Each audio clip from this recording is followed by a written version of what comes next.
For 5 years, I had a crush on Ethan. Then he fell for another girl. For her, he abandoned me again and again. The moment the car crashed, he ran past me to save her. In that crash, I lost hearing in my right ear. Later, I got married. The groom was someone he introduced me to. His eyes were red-rimmed with tears, and he begged me, "I never thought you'd actually get together. Lily, please don't leave me."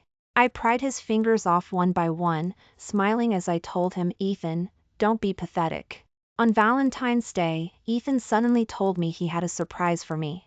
He's definitely going to confess to you, that's why he picked this day. Lily, your good fortune is coming. My best friend, who knew I'd liked Ethan for 5 years, was beaming with excitement, her eyes crinkling into slits. My ship is finally sailing. Valentine's Day, a surprise. These words made my heart swell with anticipation. My friend's certainty made my heart beat even faster. Following the location Ethan gave me, I dressed up carefully before leaving. The club lobby was grandly decorated and felt atmospheric. The floor was covered with rose petals, and the walls were draped with inflated balloons. My fingertips trembled uncontrollably as I walked step by step towards the big words "I like you" in the middle of the wall. I pictured the expression I might have when Ethan confessed. Suddenly, a hand reached out from a nearby door, pulled me inside, and before I could react, pushed me forward into another guy's arms. "Lily, let me introduce you to a boyfriend." Then he smiled at the guy and said, "Jake, catch her." Jake, the guy, was clearly caught off guard. He instinctively steadied me by the waist, helped me find my balance, then let go. Gentlemanly, with a good sense of boundaries. "Ethan, what's going on?" Jake's deep voice was in my ear, a hint of anger in his tone. Ethan suddenly grinned ambiguously. "It's Valentine's Day today. I'm entrusting my sister to you. Say." In this farce unfold, even I, slow as I was, realized I wasn't the main character today. He was tossing me around like I was garbage he could just throw away. My heart, suspended in midair, suddenly plummeted to the bottom of a cliff. I asked in a hoarse voice, "Ethan, what exactly are you trying to do?" Ethan took a deep breath, his eyes fixed intently on the gap outside the door, his slightly rapid breathing betraying his nervousness. Yet, there was a strange light in his eyes. "Lily, I'm about to confess." His gaze didn't even spare me a second. Just then, the sound of high heels clicking on the floor outside reached us. Ethan's eyes lit up with joy and a sense of certainty. He pushed the door open, holding the bouquet, and walked step by step towards the girl. I was pushed by others, forced to witness Ethan's confession with them. "Olivia, I like you. Will you be with me?" True to her name, the girl looked gentle and lovely. Surprise flickered across her face, followed by a hint of understanding. She accepted the bouquet, then suddenly her gaze landed on me. "Ethan, I'm a very jealous person. If you're going to be my boyfriend, you can't have other girls around you." She held her head high, her expression clearly showing hostility towards me. "She's just my sister." Then he pointed at Jake, who was standing behind me, and said with a low laugh, "And that's the boyfriend she's about to start seeing." Olivia visibly relaxed and threw herself into Ethan's arms. The surrounding crowd erupted in cheers. Watching this scene, I suddenly felt numb. The so-called surprise was just him setting me up with a boyfriend so his girlfriend wouldn't have any doubts about being with him. Someone in the corner quietly said, "Seems the girl who was always there lost to the one who just showed up." Taking Olivia into the private room, the atmosphere grew even livelier. Ethan had already arranged for some friends to hype things up and suggested playing Trut H or Dare. The empty bottle landed pointing at them almost every time. The game got more and more out of hand. In no time, Ethan and Olivia were sharing a cookie, biting closer and closer, until it disappeared between their lips. They kissed passionately. Suddenly, I couldn't sit there anymore and wanted to go out for some fresh air.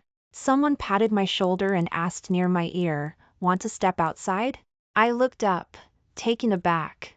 Unlike Ethan, Jake had been lounging lazily the whole night, seemingly a bystander, uninterested in everything happening.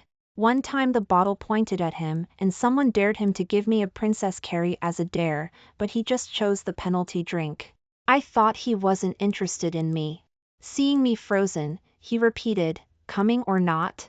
Or do you want to stay and watch a meaningless reality show all night?" He called Ethan's confession a meaningless reality show. It was a bit sharp-tongued, but it hit home. I held out my hand, and he grabbed it, pulling me up. "Where are we going?" "To clear your head." I didn't expect Jake's way of clearing his head would be hiking up a mountain. My stamina wasn't great. Halfway up, I was panting and even slipped on a rock. I really couldn't climb anymore. I plunked down on a rock halfway up, acting stubborn. "I'm not climbing anymore. I can't get up." Only after I said it did I realize I was whining to a guy I'd just met. This wasn't my usual style. The guy, who was a step away from me, sighed, turned around, held out his hand, raised an eyebrow, and with a hint of playfulness, asked, "All I've got is $200 on me. Am I even qualified to help you up?" The mountain wind blew his fringe back, revealing a stunningly handsome face. Charming, sunny. I played along, figures I'd run into a broke guy. "Guess I won't be making any money today." Jake stared at me for a moment. "All right, looks like I've met a deadbeat." Then he resignedly squatted down and patted his shoulder. "Hop on, princess. I'll give you a piggyback ride. You can owe me for the rest of the accident fee." Looking at his broad back, I asked without thinking, "Didn't you just refuse to give me a Princess Carrie? What's the difference between a Princess Carrie and a piggyback ride?" He didn't answer immediately. He picked me up onto his back and walked steadily up the mountain. Only then did he say seriously, "Back in the room, they just asked if I wanted to give you a Princess Carrie, but they didn't give you a choice. But out here, you don't have to think about anything else. If you don't like it, you don't do it." Hearing that, I was stunned. He had known me for less than 24 hours, yet his words struck right at me, knowing what mattered most to me. No one had ever said anything like that to me before. Even at Ethan's place, I'd habitually hidden what I liked, carefully trying to please them. Over time, I'd even forgotten what I wanted. But someone told me, if I didn't like it, I didn't have to do it. We finally reached the mountain top. It was still dark, and Jake spoke softly in the complete darkness, "Get some sleep. I'll wake you up when the sun rises." Being with him, I seemed to lose all my pressure. Without realizing it, I fell asleep. In a daze, he nudged me. "Wake up." I squinted, opening my eyes just a sliver, but I was stunned by the scene before me. A sliver of sunlight pierced the darkness, the dazzling light like tentacles exploring the world that had been in chaos. The moment I saw it, my mood suddenly brightened. Back at home, I checked my phone and saw that Ethan had called me over 20 times without me noticing. I ignored them and saw Jake's social media update. "Look up, romance is playing." There were 2 photos. One was the sunrise, and the other was me. Just looking at the photos and the caption, I could picture his playful, carefree face. Just as I was about to comment, Ethan's voice startled me. "Do you know how many times I called you? Why didn't you pick up?" He leaned against the wall, almost trapping me, in a questioning tone I'd never heard before. "You went to see the sunrise with Jake?" He must have seen Jake's update. I just mumbled a yeah and tried to leave, but he grabbed me back, staring fixedly at me. "How far have you 2 gone? Did he kiss you? You've known him for less than a day, and you spent the night with him?" His grip was tight, his eyes were dark and brooding. "Lily, aren't you being too casual?" This tone and expression laced with jealousy were new to me. They felt strange, but I didn't want to dwell on it. I looked up and met his gaze. There was nowhere to retreat in the confined space. "Ethan, you're the one who introduced him as my boyfriend. What a boyfriend and girlfriend do is none of your business, is it?" Ethan suddenly froze, his expression went blank. His attitude suddenly softened, and he tried to coax me. "Lily, I was wrong. If you don't like Jake, you don't have to force yourself. I'll talk to him. After all, what our Lily likes is what matters most." If he'd thought that from the beginning, he wouldn't have pushed me onto someone else without asking what I wanted. and then show up acting like the good guy afterward. What is this?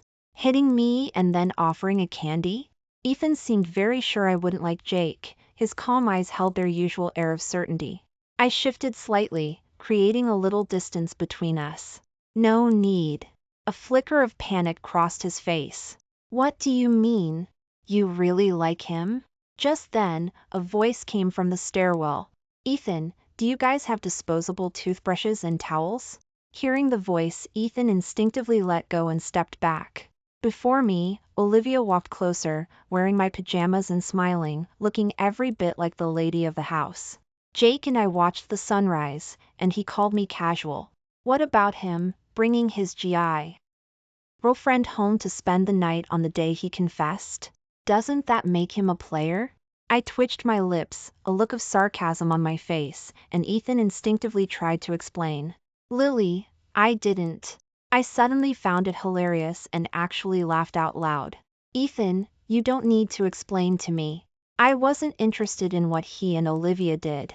Ethan's expression was a little lost, as if he didn't quite know what he was doing either.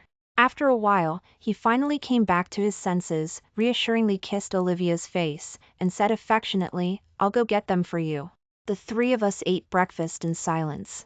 Olivia said she had to leave. Lily, aren't you heading back to the university today too? Why don't we go together? Ethan also acted as if nothing had happened, smiling as he said, Yeah, let's go together. The driver isn't here today, you'd have to take a taxi later anyway. After what had just happened, I didn't want to have any more contact with them. But this is an upscale neighborhood, it's not easy to get a taxi here. I had no choice but to agree. Olivia didn't have much to say to me. She spent the whole ride glued to Ethan, talking about the silly things he did when he was pursuing her. Every now and then, she'd ask me in a boastful tone, Isn't Ethan silly? Lily, do you think Ethan and I make a good couple? I closed my eyes, letting her voice echo in the enclosed car. Occasionally, I'd reply, MHM. Seeing my lack of reaction, she stopped talking to me. Instead, Ethan's face looked a little grim. Suddenly, Olivia's voice turned particularly sharp. Ethan, why are you still wearing this watch? Do you dislike the one I gave you? Hearing that, I opened my eyes and shifted my gaze to Ethan's wrist. On his wrist, he was still wearing the quartz watch I gave him. I'd bought it with the money from 2 summer jobs. It wasn't worth much to him, but he'd always worn it. He'd told me he especially liked this watch, that the tea hot behind it mattered more than the money. But when he heard what Olivia said, he frantically pulled down his sleeve to hide the watch. I'll change it when I get back to the university. But Olivia wouldn't let it go, staring intently at the watch. I've told you several times, and you still haven't changed it. Why are you so attached to this watch? Ethan, do you like the person who gave you this watch? Hearing that, I sneered inwardly. Like? How could that be? But a blank look flashed across Ethan's face, and he mumbled, like her? It seemed even he didn't realize the confusion on his face. Just then, a truck suddenly swerved into the road ahead. The horn blared sharply. Ethan reacted, gripping the steering wheel to swerve, but the road wasn't wide enough, and the car hit the guardrail on the side. A flash of white light exploded in front of my eyes. I struggled to open my eyes, wanting to call out, but I saw Ethan struggling to pull Olivia out of the passenger seat, and Olivia crying as she collapsed into his arms. Meanwhile, my right ear kept buzzing with a ringing sound, and eventually, it seemed to go numb. In that moment, I suddenly remembered the first time Ethan brought me to his place. My parents had been in a car accident, and all my relatives avoided me like I was dead weight. I didn't speak for a long time. It was Ethan. Every day, he patiently shared stories about his university, his friends. He put everything he thought was fun in front of me. He told me solemnly, Lily, this is your home now. If anyone bullies you, I'll bully them back for you. But the person who abandoned me without a second thought was him. 5 years of unspoken love vanished completely in that car crash. When I woke up again, my nostrils were filled with the smell of disinfectant. My right ear was bandaged, feeling numb and swollen. The first person I saw was Jake. When he saw me, His face showed surprise, guilt, and sadness. Finally, only a reassuring smile remained. If you didn't wake up soon, I'd have gotten old. He looked a bit drawn, but still clean-cut and handsome. He helped me sit up, handed me a slice of apple he'd cut, and carefully looked me over from head to toe. Just a small procedure, nothing serious. Your hearing's a bit damaged, so it'll be a hassle. You'll have to go to the hospital a few more times. Then he jutted his chin out slightly, a hint of cockiness in the gesture. And I happened to have plenty of free time. There seemed to be a strength about him, something about the way he spoke that made you instinctively believe him. Like if he said everything was fine, it would be. I wanted to speak, but my mouth was full of apple. Just then, someone burst in, grabbed my hand tightly, looking anxious and relieved. Lily, you're awake. I'd only been unconscious for a day, but Ethan looked like he hadn't slept in days, his face covered in stubble, his hair hanging down on his forehead, making him look particularly disheveled. Anyone who didn't know might have thought he was the one who had surgery. He was always so mature and steady. This was the first time I'd seen him look like this. I pulled my hand away. In the first moment of the car crash, he chose his girlfriend, which was understandable. But I couldn't let it go. In that instant, I had decided I wouldn't like him anymore. Seeing me withdraw my hand, Ethan's hand froze in the air, a flicker of pain in his eyes. I'm sorry, Lily. I thought I would be very sad. But in that moment, I felt especially calm. Before, Ethan had brought me out of the darkness, telling me I wasn't alone. For all these years, my gratitude towards him was actually greater than my feelings. I had just blurred the line between the two. Unconsciously, I had placed the last bit of tenderness I had for life on him. I swallowed the apple one had chewed. Ethan, you didn't do anything wrong. Ethan's voice suddenly trembled, his eyes wide with disbelief. Lily, don't talk to me like that. You have every right to be mad at me. It's my fault for not taking care of you. I cut him off. You didn't do anything wrong. Choosing your girlfriend was the right thing to do. But I don't want to see you anymore right now. He instinctively wanted to object, but then he saw me holding my ear. The hand that was frozen in midair dropped back down. Seeing him, my ear seemed to start aching again. Please leave. I want to be alone. Ethan looked like he wanted to say more, but finally said to Jake beside him, take good care of her. I'll go now. Jake didn't reply. He raised an eyebrow, his tongue pressing against the roof of his mouth, and said playfully, I'll see you out. Half an hour later, Jake came back, with a slight bruise on his face, but beaming with a smile. Here, didn't you want a roasted sweet potato? I brought you one. When we were watching the sunrise, it was a little cold, and I had mumbled that it would be nice to have a roasted sweet potato. I didn't expect him to remember it. Looking at his face, I teased. So, you got beaten up by the roasted sweet potato vendor? Jake tilted his chin up, showing a small bruise on his jawline. It didn't make him look less handsome, but rather a mix of tough and sweet. Yeah, I didn't have any money on me, and the vendor chased me all the way. He lifted the sweet potato towards my hand, gesturing for me to eat quickly. Eat it fast, or he'll catch up and it'll be solid evidence. If you eat it now, you can destroy the evidence. I burst out laughing. How could a rich kid like him dine and dash? Chances are, he got into a fight with Ethan. Thank you, Jake. Jake ruffled my hair. What's there to be conflicted about? If someone pisses you off, get even. Make them unhappy, not yourself.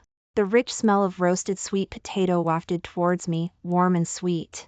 My heart felt warm along with it. From that day on, Jake stayed by my side until I was discharged from the hospital. The moment I got home, the first thing I did was pack my clothes. I wanted to move out. As I was packing, the door suddenly opened. It was Ethan.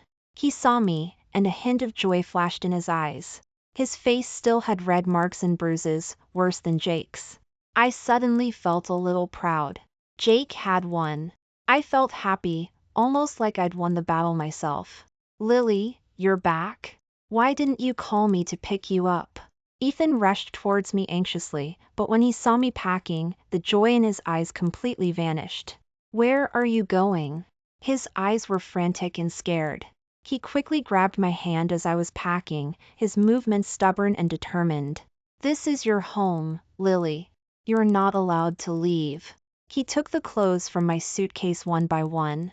After putting the clothes back in the closet, he firmly closed the closet door. Seeing the clothes neatly arranged in the closet, he seemed to breathe a sigh of relief. Watching all this, I suddenly felt tired. Ethan, you're just making me do this for nothing. That's not what I mean. He suddenly looked very wronged. I know you're mad at me, I just don't want you to leave. I knew he didn't do anything wrong, but I just felt disgusted. I couldn't bear to stay under the same roof with him anymore. Ethan, you don't have the right to stop me.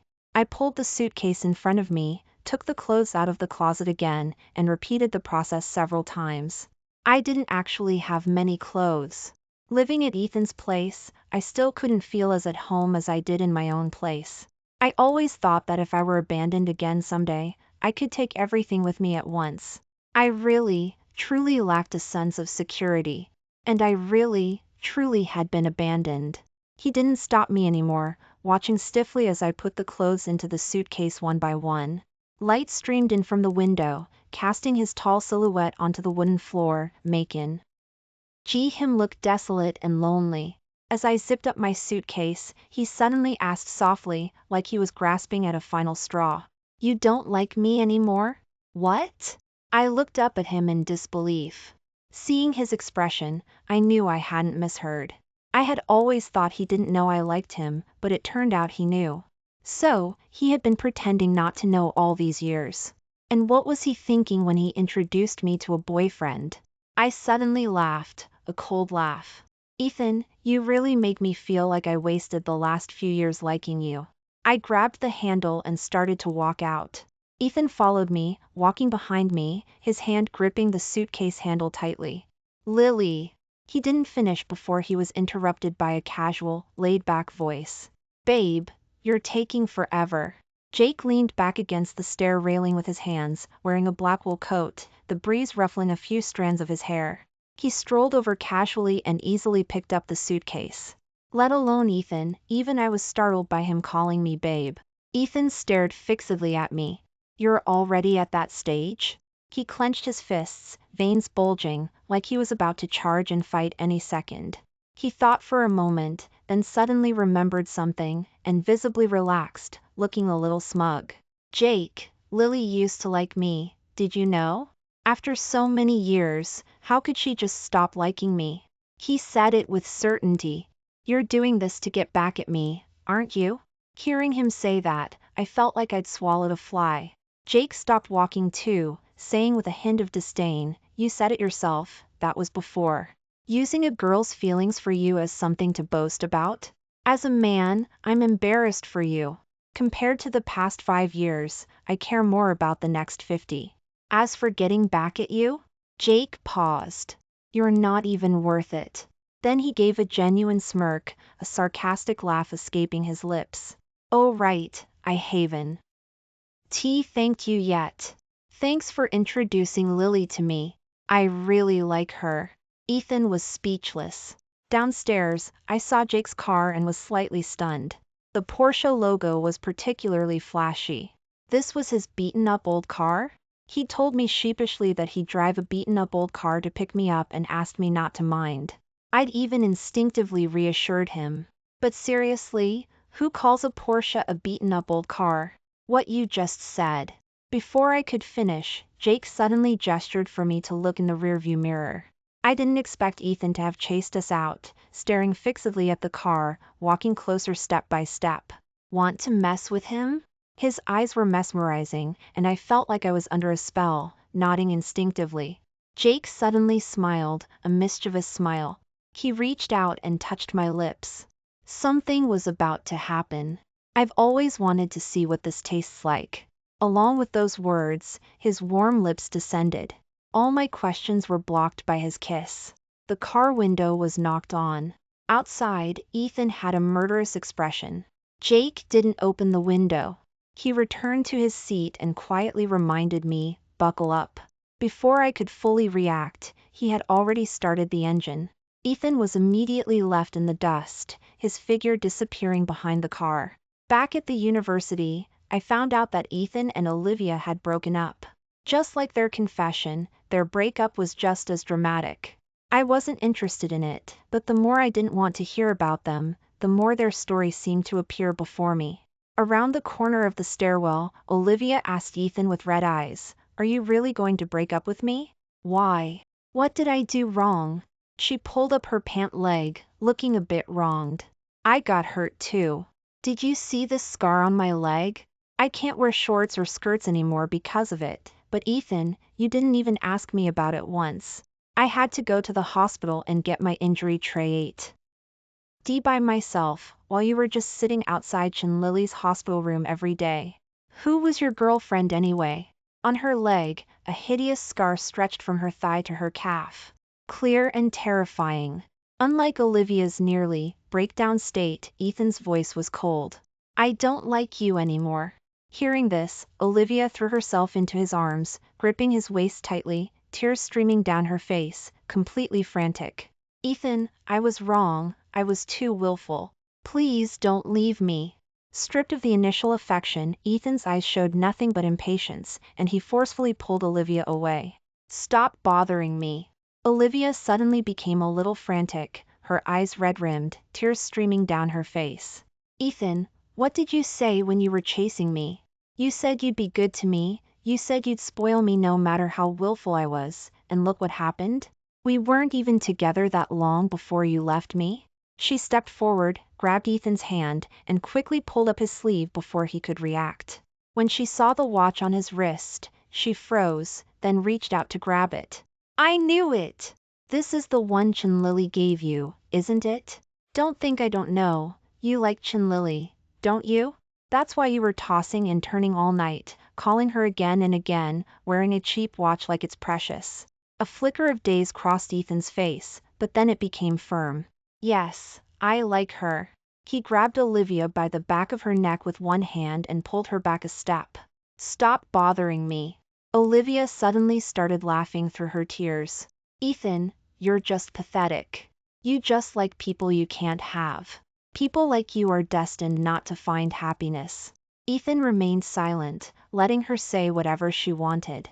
I wasn't interested in their argument, but I was forced to listen to the whole thing.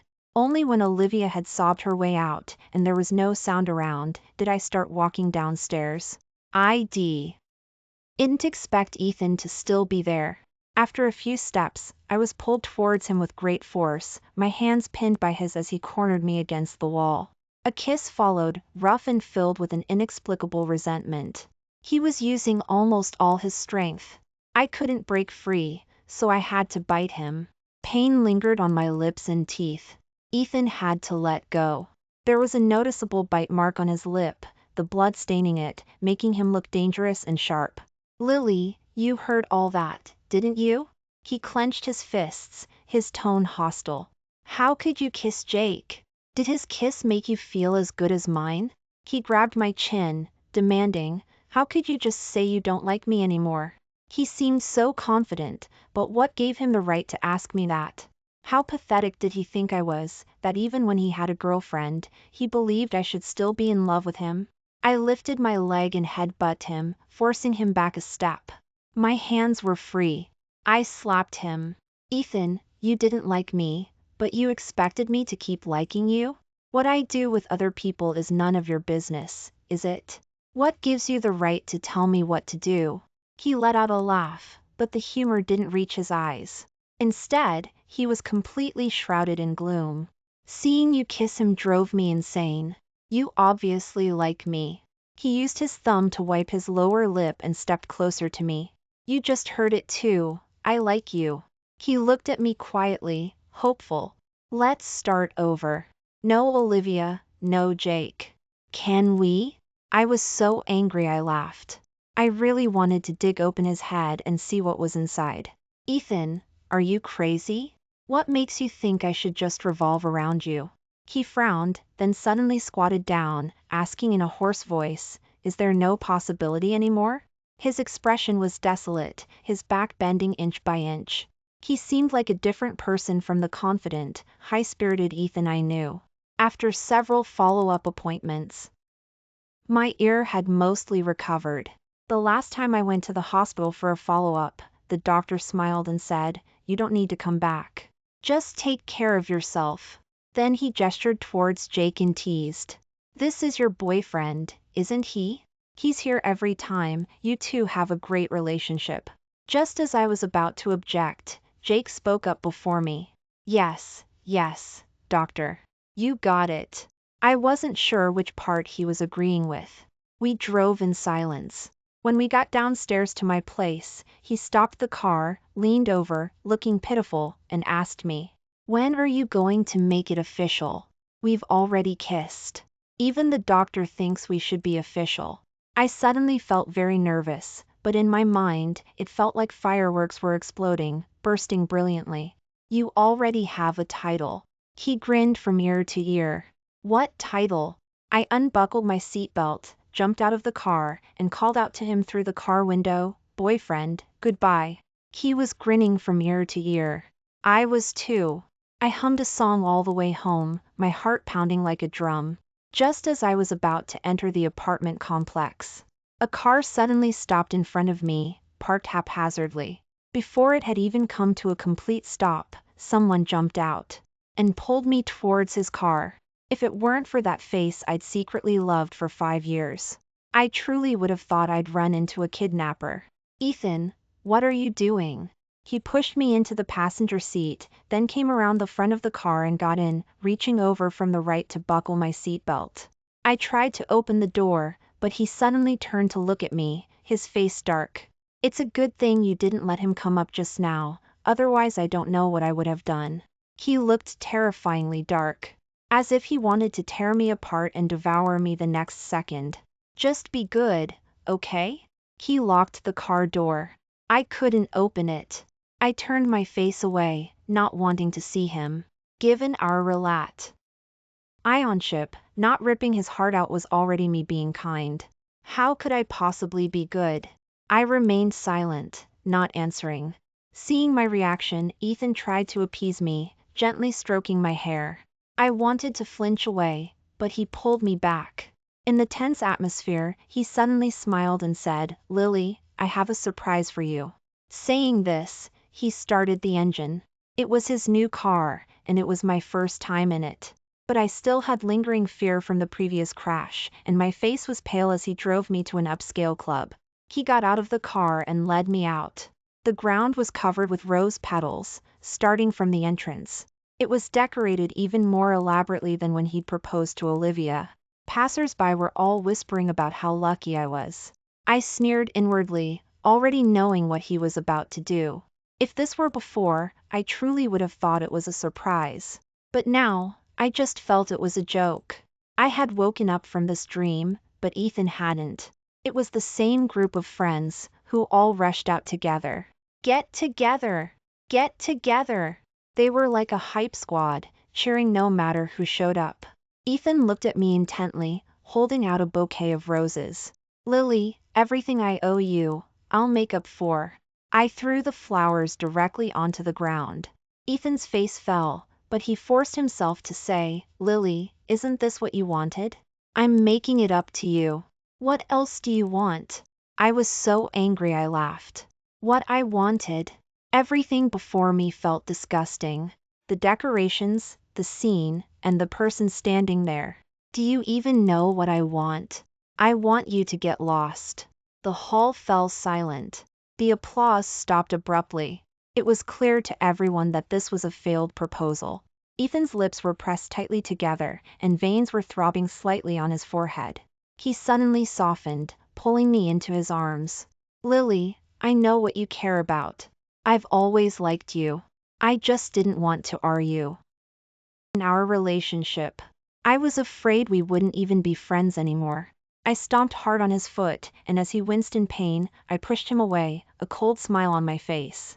"When you introduced me to a boyfriend, when you left me behind in the car crash, why didn't I feel like you liked me then? You said you were afraid we wouldn't be friends anymore, So what about now? Do you think we're even remotely close to being friends? Ethan's lips moved, wanting to explain something, but I cut him off. Ethan, Olivia was right. You just like people you can't have. All these years, if he just told me he liked me even once, I would have thrown myself at him like a moth to a flame. That's not it. You're different from her. I really do like you. He said this, then suddenly his eyes widened, looking directly behind me. I followed his gaze. But I saw Olivia holding a knife, its blade reflecting an unnatural gleam in the light. She ran towards me. I realized her knife was aimed at me. Olivia's eyes were bloodshot and bulging, her face completely devoid of reason, as she stared intently at me. Chin Lily, die. The sudden turn of events happened so fast, no one had time to react. Ethan instinctively threw himself in front of me, taking the knife from me. Bright red liquid streamed from his body. Seeing all this, Olivia suddenly collapsed onto the ground in fright, murmuring, "I didn't mean to. You forced me." She was restrained by others. By the time the ambulance and police arrived, Ethan was still gripping me tightly, the blood staining my white dress red. His words were disjointed, but he kept repeating, "Lily, hold me. I'm so cold." Ethan was taken into surgery. I was in a daze outside the room. He had been really good to me over the years. But later, we became worse than strangers. I didn't know where things had gone wrong. I was in a daze. Until the surgery light went off and the doctor came out. The surgery was successful. I breathe. A sigh of relief. Ethan woke up, but he didn't seem to remember me. He looked at me, his eyes a little lost. "Are you my girlfriend?" I asked the doctor. The doctor said that he might have been stimulated and it was normal for him not to remember things temporarily due to the trauma. I didn't answer his question, but he was persistent, asking again and again. "I feel like I know you. You're my girlfriend, right?" I shook my head, stepped back, and said in a cool voice, "We don't know each other. I just happened to save you." "Really?" The light in his eyes dimmed inch by inch. Then, like he was grasping at a final straw, he kept staring at me. "We really don't know each other?" It was best that he didn't remember me. I didn't love him, and I didn't hate him. But we could only be strangers. "We don't know each other." I put his phone on the table. "You can check your contacts and have some friends come keep you company. This should be the last time I come here." I deleted everything about me from his phone. Even after I left the hospital, I could still feel his gaze on my back, following me. After that, I occasionally saw Ethan at the university. But I'd look away first when he stared at me. Everyone seemed to silently agree that we were strangers, and they stopped mentioning anything about Ethan to me. After that, it seemed like I ran into him less and less. Jake and I decided to get married right after we graduated. When he slipped the engagement ring onto my finger, he let out a sigh of relief. "Now the only thing I'm worried about is someone crashing the wedding." I laughed and told him he was worrying too much. But I never expected to actually see Ethan at the wedding. I was surprised because I hadn't invited him at all. Unlike the image I had of him, his eyes were bloodshot, his suit was wrinkled, and he smelled of a hangover. This minor interruption wouldn't stop the wedding. But I didn't expect him to charge straight to the front of the hall, gripping my hand tightly, his voice pleading. "Lily, I remember. I love you, please don't leave me." The whole place erupted in whispers and murmurs. "What's going on? Guys, live first-hand footage of a wedding crash. This is going to trend." Jake pulled me behind him. "Ethan, what the hell are you doing?" Ethan was completely irrational, shouting at Jake, "Give her back to me. I really can't live without her." His eyes were red-rimmed, and he suddenly cried. "Lily, you lied to me. You said we were strangers. You made everyone lie to me. But you're about to marry someone else." The security staff trying to maintain order saw how he was acting and hesitated to step forward. "I can't stand you marrying someone else. I'm going crazy with jealousy. It should have been us standing up here today." His voice trembled, becoming more and more desperate as he looked at me with eyes full of hope and pleading. "Lily, Please give me another chance. I know I messed up. Let's start over, we can be happy too. He thought my attitude had softened, gripping my hand tightly. Ethan. I pried his fingers off one by one, watching the light in his eyes fade inch by inch. Don't be pathetic. We're destined to be nothing but strangers. I signaled for the security to pull him away. The wedding proceeded as planned.